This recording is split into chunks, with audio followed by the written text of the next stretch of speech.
See, there's a microphone there if you want. Oh, boy, I just woke up. Give me a second.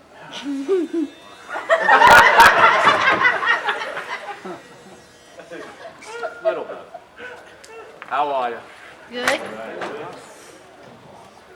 Somebody knocked on the door, and I'm like in my underwear. Are you an early morning guy? Let me ask. Ever? I try to get up with exercise, obviously do things before that, and then go play the drums for about an hour and a half, and get to sleep at about 1:30. There's a microphone there if you want, but can you all hear? Marky, there's one at the side there. Yeah. The monster. There it is. Let's talk about the art of the count off. The count off. Well, it's 1, 2, 3, 4 into each song. Dee Dee started that because we were a band that, we couldn't stand bands that would talk in between songs. You know, the weather, how your grandmother, this and that, the bullshit, that shit. And it's like, all right, okay, play the song already, you know? So we said, we're never gonna, they did. I joined in '78. Tommy asked me to join the band, and when Tommy left. So that's how that started, because we didn't want to waste anybody's money. We just wanted to give you music, and that's what it was all about. What was music like when you were a child, when you were growing up? What were you listening to in your home?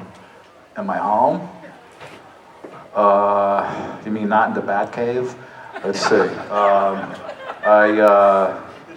I listened to Phil Spector's stuff. I liked, of course, when the Beatles came out, The Who, the Kinks, the Yardbirds, the Safaris. I liked Jan and Dean. I liked the Beach Boys. Yeah, bands like that, you know. Did you lift your style from someone? Did you just, it's what you felt right to do? Because you technically... The Ramones? No. No, you specifically as a drummer. That style that my you influences. do. Yeah. Well, Tommy was doing it, but when I came in, I had a kind of my feel too. But obviously, when I was a little boy, my parents, we only had one little TV. Come into the living room, check this out. And the Beatles were on TV. And I was playing with my toy soldiers and tanks, helicopters. And then when I saw them, I realized how animated they looked. They were obviously human, but they looked like cartoons. So that's what got me into them. You know, they as a unit, they looked great. You know, and then the next thing I knew, I threw all my toys out and everything, and I started putting together a cheapo drum set, really cheap. Describe, what do you do to build a drum set as a young kid? Well, as a young kid after school, I would deliver groceries on a bike with a thing on the front to hold the drugs to the old people that I would send it to. A basket. I would bring the drugs to. I worked for a drugstore. And the next thing you know, I saved my money and bought a cheap Japanese snare drum. And about after the 10th time I hit it, the skin broke. But the problem is you couldn't change the skin. So you had to buy another snare drum. I said, the heck with that. So then I continued to save. I got a drum pad. And I started playing along to the hits of the day. From my little record player that I had, 45s. So that's how I learned. The first song that I got as a little boy was the Monster Mash by Bobby Boris Pickett, because I loved Frankenstein, and he sounded just like him. And I liked the Purple People Eater, because it was sci-fi, you know. So I played along to these records. Do you still have those records kicking around? No, I wish I did.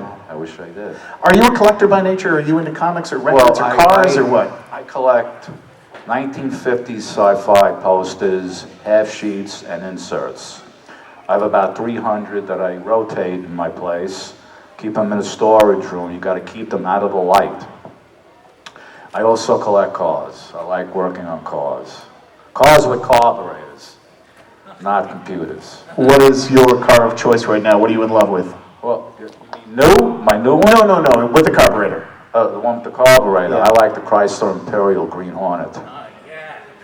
That's what I like. What year are we talking? 65, but today there was 66. Nice. We bought out the engine. That means we cut it out, took it apart, and we made it into a 440. It was a 413, and it flew. It was a 5,100-pound car coupe.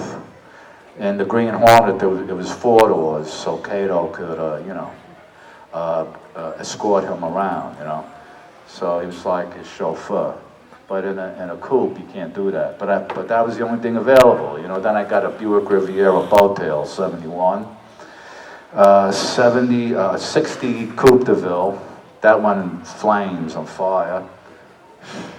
And then I said, okay, enough with this bull. I got to get into something that's going to be a little more reliable. So then I started getting into, newer cars that wouldn't break down, Hey, buddy, can you give me a lift? You know what I mean?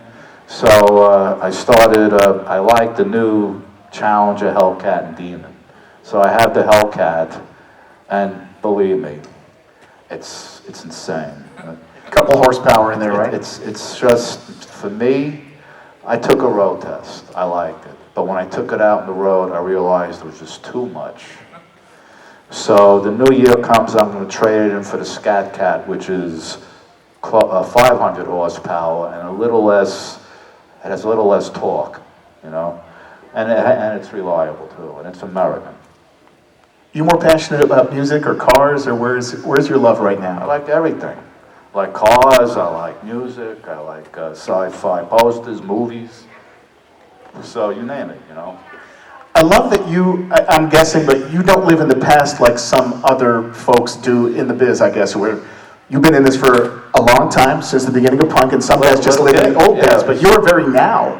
What I did, when I was a kid in high school, I had my first band called Dust.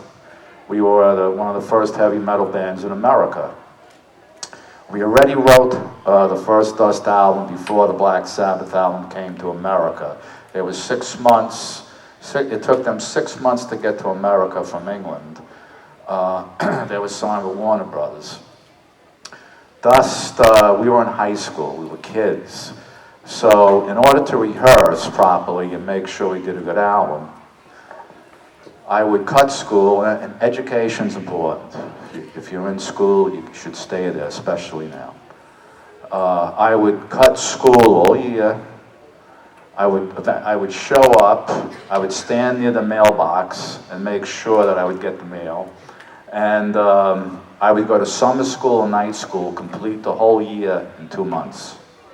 So actually, high school only took me 6 months to graduate.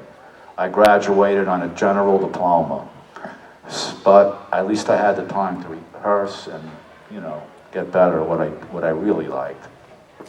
Which is the music. Yeah, that was my calling, Making the jump genre-wise, was it just another band too when you joined up with the Ramones? Well, we all knew each other at CBGB's hanging out. Debbie would be there, Patti Smith there, Dee Dee over there, Johnny Thunder's there. And Jerry Nolan was a good friend, Clem Burke, and we all knew each other. It was the only place that would let us play, and Max's Kansas City. So when Tommy came up to me, well, Johnny came up to me, then Tommy. I was closer to Dee Dee than anybody in the Ramones, but he was leaving, and I go, Tommy, you're in the band for 3 years. Why do you want to screw up the lineup? I want to produce. I understand. Okay. So Did he just not like touring? He didn't like touring, and he liked smoking cigarettes, and there was no smoking in the van. See what happens when you get addicted to You guys were progressive. So the next thing you know, I went to a studio where they usually rehearsed. Did 3 songs with them, and that was it. We were on the same label. I was in another band called Richard L. and the Voidoids before I joined the Ramones. So we were label mates. There was no contractual hassles. So I joined the Ramones, and the first song I recorded with them was I Want to Be Sedated. And that was it. Made an imprint with him, huh? Yeah. take me to now. What do you guys do musically now? You yourself. Now I got a show, 2 shows on Sirius XM, on the internet 24/7. That's just on the internet and on the First Wave Tuesdays. So it was 2 choices now. I used to be on a faction, but they got rid of it and they wanted me to continue. So which was good for punk fans, is that the First Wave show that I do goes to 100 times more people, because you want to get to more people. But the internet's great because it never stops. It's all day and night. It's great for you, and I love the fact that you live in the now, but you do way more than, I mean, you're very diversified. I don't know how else to put it, rock star wise, but you do a lot. Yeah, I tour the world. I keep the Ramones songs going. They're too good not to be played. I love my band, and we go to places the Ramones would never dream of, you know. I was in Russia. I was in Russia 3 times already, and you know, it's a great place to perform. I wouldn't want to live there, but you know, it's always great to come back to America, kiss the ground you're walking on there, you know. So I went to China, I went to India, and these people, kids, singing along to the songs. You know, I mean, I couldn't believe it. So that was a surprise. Was it weird at the time being with such a big label, because you were label mates, Madonna? I mean, you were not a major label, but you were the anti. I don't know how to put that into a question, but you were anti who was paying you. You were punk. Well, at the time, there were really no independents. Sire was a big independent with Warner Brothers, so you had that backing. But I don't think the Ramones would have went with an independent, because they mean well, but they don't have enough oomph behind them to really get it out there on a large scale, you know. Why make a record if it's not going to be, you know, available? So we were very grateful to Seymour Stein for keeping us on, you know. Were you, I think it was '96, Joey came to town, and there was a gig that happened here, and I was doing a Sunday night radio show, got a call from Sire, I think it was whatever label or promoter, but they said, hey, you want to have Joey come in to your show for the night? He came in there, we hung out for 3 hours, we did the live show. I don't know if you guys were playing together at the time, or what the... 96 was the year me, Johnny, and Joey in a hotel room. Well, it was 94. We decided in 96 we would stop. So it was probably, you know, 96 at the end. Do you remember that last on gig? August 7th was the last time we played. Did you know it would be your last gig at that time? Yeah, we all knew. We planned it. How did that feel? It's good. I mean, we had a 21-year run. I did 1,700 shows with them, 10 studio albums, Rock and High School, and it was time. You know, there's a time when you realize you're at your peak, you gotta stop. That's why, if the Ramones were still alive, we wouldn't do a reunion. Really? Yeah. No, I see these bands that do reunions, and I'll tell you why. You want to remember them when they were at their peak. When you stop for 10, 15, 20 years, you're not going to be as good as you used to be. And in the minds of a lot of fans, they remember that. So, you know, I don't believe in reunions. All right. Questions from the audience. Do we have, we'll start. Right. First of all, it's an awesome thing that you're here. Thank you. What was it like to be inducted in the Rock and Roll Hall of Fame? Rock and Roll Hall of Fame. We were the first punk band to be inducted in there, so we represented our genre of music. Good. I mean, you know, it brought more attention to this kind of music and to the Ramones and all the hard work we did. So, plus you're amongst your peers, the Kinks, the Who. So we were very happy about that, you know. How about getting a Grammy Award? The Grammy Award was nice, yeah. Lifetime Achievement Award. Okay. It was about time they recognized us. So we took it, and that was it. You know, it's funny, these things are heavy, you know. The guy gives me the award, I almost dropped it, you know. So, but again, it was a good thing to be liked, to be noticed and recognized. Down here in front, our little guy. Can you tell me the story when Doyle said he will put you in a headlock if you fight your brother? Who? Doyle. Where was this? Doyle. You must know. Yeah, Why don't you ask me the question? sure. And let a kid do your work? What? Doyle said that one time you were in the dressing room with him, Right. and Joey came in the room. Yeah. And he said that you two were about to get into a fight. Yeah, we had an argument. Yeah, go ahead. Can you just tell me the story of what So happened? what did Doyle tell you? Doyle said he was going to put you guys in a headlock to take you guys He both couldn't down. do that. Can't do that. He's got big muscles, but I'm a lot quicker. And Doyle's a nice guy, and when Jerry and Des played with me, when they called it the Misfits, but it wasn't the Misfits. And we had fun for 4 years. I had to leave. But now what they're doing with the reunion, they should have just did it once. That's a reunion. You do it once, that's it. You don't continue to do that because you're not as good as you were. And in my opinion, they should have used Michale Graves, who's great. But Doyle's a great guy. Quiet, friendly guy. But at that moment, backstage, there was tension between me and Joey. But it's Doyle being big guy. You know what I mean? Right. And he is. So if he tried to catch me, I would have ran away. Did any of those spats make their way onto the stage when you guys performed, or did you just let it all go and Any did what? you spats, arguments, fights Oh, backstage? no. We kept that stuff off the stage. The arguments. See, Joey, all of us were different people, thinking wise. You know, maybe that chemistry made us who we were. But any arguments before the band played, we realized that playing, and it sounds cliche, bullshit, but we kept that off the stage. So after, we continued. Just hold. Yeah, that was it. Keep it on hold, hour and 20 minutes later, here we go again. How many songs do you get in an hour and 20 minutes? Do you remember what you With said? the Ramones, it was usually 30 songs. About 30, 32 songs. I play 45 songs now in my set. You say the reunion tours, you're not as good as you were. Are you as good as you were drumming? I took lessons for 2 years from a jazz drummer, so I'm better than I was. If you could play jazz, you could play anything. And the right hand thing, I have a way of keeping that going. I don't want to mention it, but when I was a kid, when I was a kid, I used a marching stick because in high school I was in the marching band for a while in the summer when I was in summer school.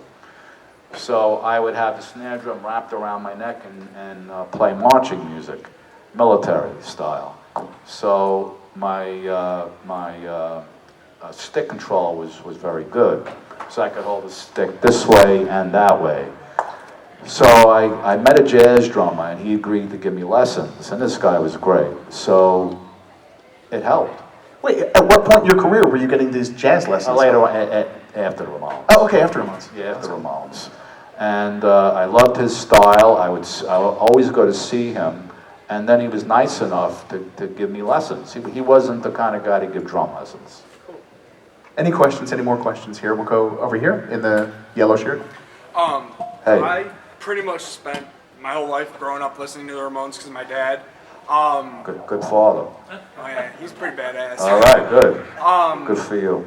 And I've had so many different favorite songs from different points in my life. Yeah. Out of all the songs you guys did, do you think there's one that you could be like, shit, that's my go-to Ramones song that I have to play if I'm touching a drum kit? All right, you got to give me three, all right? All right, first song, Sedated, because that's the first song I recorded. Then Rock and Roll High School, because of the movie. Then after that, I would say either Rock and Roll Radio or the KKK Took My Baby Away, which was an anti-KK song. Yeah, I know. So, fuck them. So, and I could keep going on and on. I just want to have something to do. Pet Cemetery, all these songs. So the list goes on. But the first song that I recorded, it's always dear to you, to your heart, So Sedated. The guy with the baby, did you have a question? Since we're talking about babies. Yeah, stop cursing. Any good stories about Clint Howard on the set? Clint Howard, great guy. Great guy, love him. Remember that series he was in? Ben. Yeah, he with the bear. Yeah, he used to go to the bear. Ben. It's just like, I don't know why I remember that. Must be the lobotomy. Anyway, he was a great guy. All these actors were very talented. PJ Souls, and the people that were involved with Rock and Roll High School making a movie. But I gravitated towards PJ Souls. She was nice. More questions? Down in front here? So, Marky, if you looked at your iPod or whatever digital music source you have now, what's in your playlist other than the Ramones? Good question. Beach Boys, Jane and Dean, the Ronettes, Phil Spector's stuff, the Kinks, Safaris, Iggy, MC5,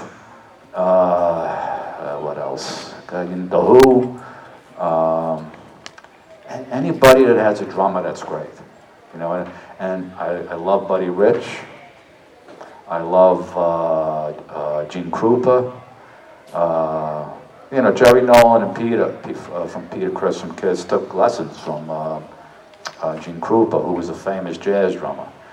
And I listen to everything. I like the blues. I love Buddy Guy. I love B.B. King.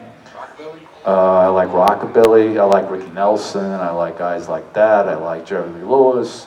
I like Carl Perkins. I like Little Richard. I like Chuck Berry. I like the original guys.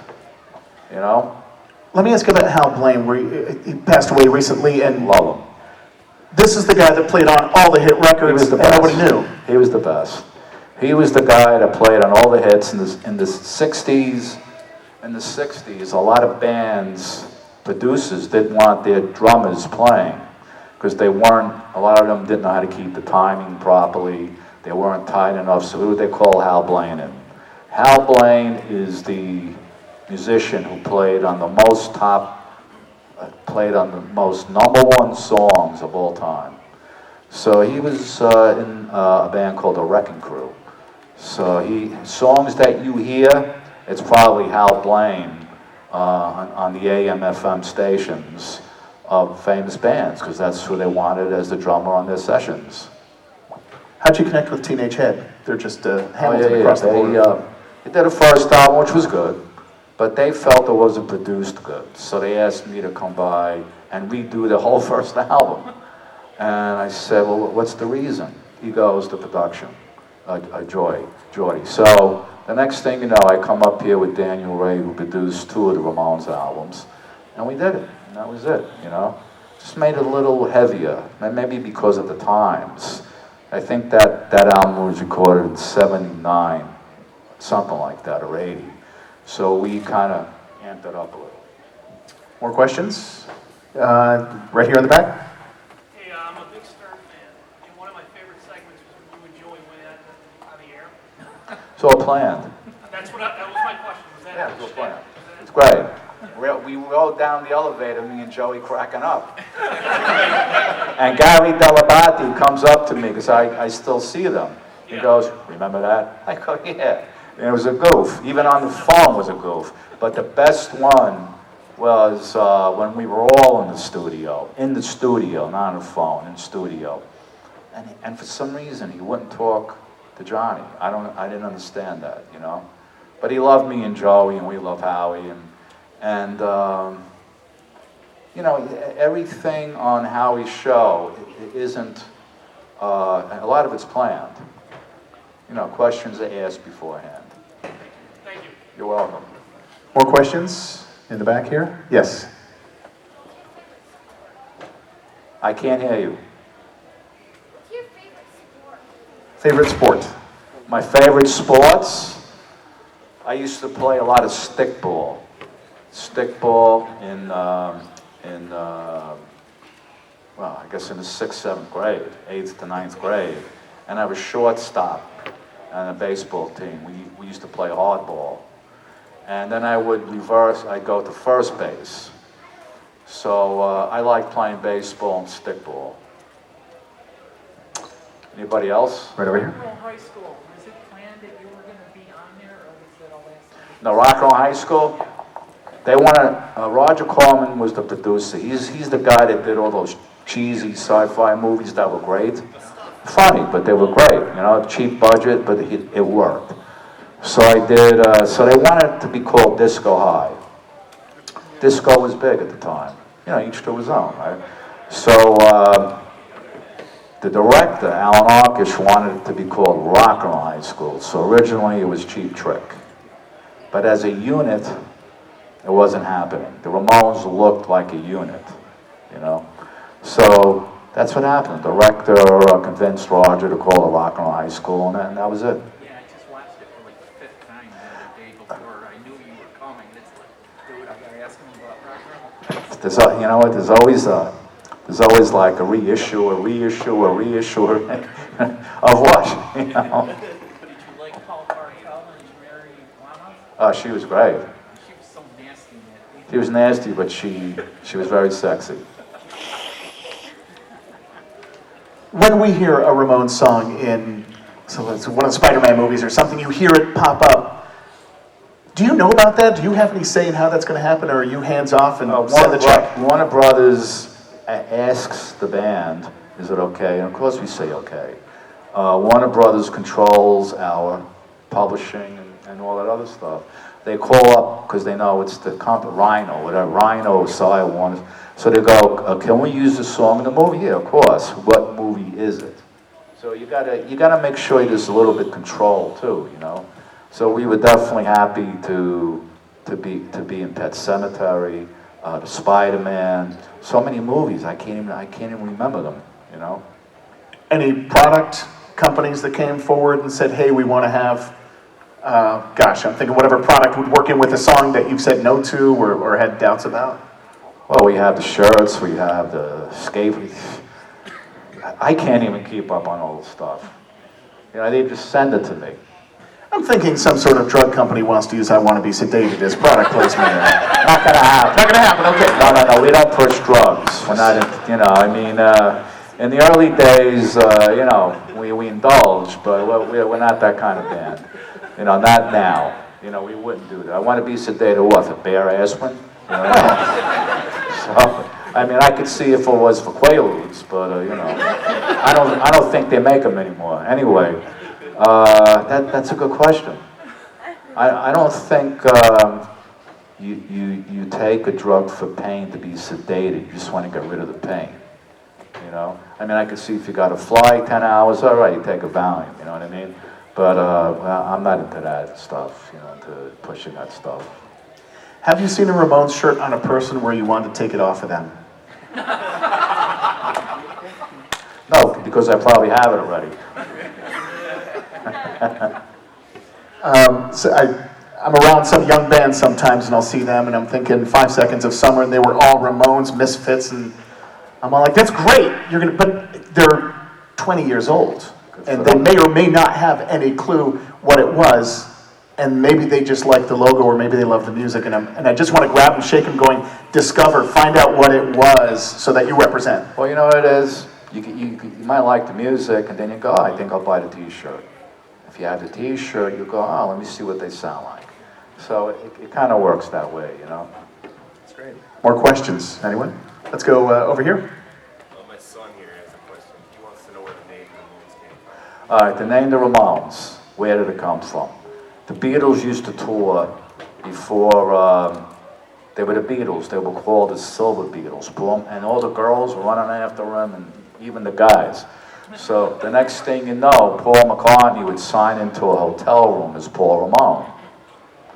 Dee Dee looked at this and said, let's call ourselves the Ramones. So there's another story too, that they opened up a phone book and threw a dart at it. That didn't happen. So it was from Paul Ramone, who used to check into a hotel, so it wouldn't be Paul McCartney. But he should have gotten rid of the name Paul, because immediately you go, I wonder if he's just doing that to offset the thing. So it should have been like, Carl Ramone, or Bobby Ramone, you know what I mean? Something like that. But, it all worked out. Interesting, thank you. More questions? Yes. What are your thoughts on other popular punk bands like Sex Pistols and The Clash? Well, me and Johnny Rotten just got into a little argument. I love the first album, but they were put together by Malcolm McLaren. They were just like a punk boy band. And first album's great. And they had help from their producer, too, who played guitar, too. But they did one album, to me, the best song, I think, is Sid Vicious, Singing My Way. And to me, he was the star of the band. And I told that to Johnny Rotten. I told him right to his face, because he was coming off to me, and I didn't like it. He was drunk, and he stood up, he was coming near me, I couldn't wait. I just wanted 5 minutes alone with him. So the thing is that Sex Pistols, great album. Too bad they only lasted a year and a half. The Clash were very good at what they did. The Damned were good, but before the Damned, the Sex Pistols, the Clash, they were the Ramones. That's the punk I like. I don't like the new gentrified punk. I don't like gentrified punk. I'm not going to mention names, but I like gentrification, punk rock. What makes a good punk band for you? If you were to listen to a new one, what's got to grab you? You got to be real. You can't just say I want to be in a punk band. You got to be like you got to live it. You got to you got to come from the street to really absorb all that feeling and intensity, and then put it into the music and the lyrics and the energy of the songs. Where is it really going? Has everything been done in punk? I think so. But there's nothing like the original stuff. Where's home for you now? Brooklyn, New York? Or? Brooklyn. I think you can tell. I can hear by the accent, yeah. So, is it hard to understand? I went to, where did I go? Scotland. Yeah, Scotland. And, I'm talking to the guy, and he goes, and I thought he had marbles in his mouth, And then I go, I can't understand you. And then he goes, I can't understand you. So it's like, this is where I come from. More questions. We'll go down here in front. We're in a room full of people talking about the Ramones and your 40-year career. Do you think there's any current band that's going to have the staying power that you guys do? Current? No. Current? No way. From 76 till now, no. There's a lot of great bands out there, but I don't think they're going to last as long. It's at different times. Right. It's different times. I mean, you count, say, 5 bands in America that have been as influential. I'm not trying to come off like Mr. Conceited guy. Who do you have? The Doors, the Beach Boys, right? Mm-hmm. The Ramones, Pearl Jam, and those are grunge bands. So who else was there? We're talking like, really, really influential bands. Where's Judas Priest from? Oh, we're talking only American. Oh, okay. There you go. I could bring up English bands too. Zeppelin, the Who, the Beatles, the Stones. I'm talking about America.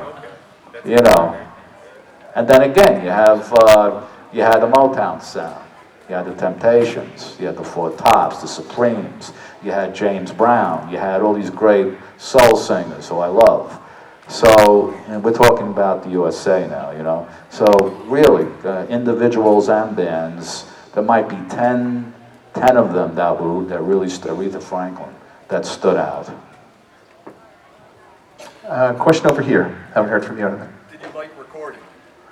Or was it a necessary evil to keep, No, well, when we recorded, we used analog, which was great. The whole band was in the studio, not, hey, Bobby, did you get the tape? No, can you send it again? You know what I mean? There was no overdub. Well, there were overdubs, but we Was it traditional recording? You lay down your drums, bass, and then move on up? It was drums, bass, guitar, and singing. a little bit of lead. Johnny wasn't really a lead player. We had somebody come, Walter Lure from the Heartbreakers, play lead guitar, Johnny Thunder's band. And that's how he did it, analog. So I always looked forward to it because the rooms were big, the ceilings were high, and I liked the producers. Tommy produced Road to Ruin. So I knew he had a handle on things. He knew he had an ear for what was necessary. Then my good friend Phil Spector, who unfortunately isn't with us anymore. He's away. I'm still debating whether that really happened. I always loved his production. I loved Pleasant Dreams production.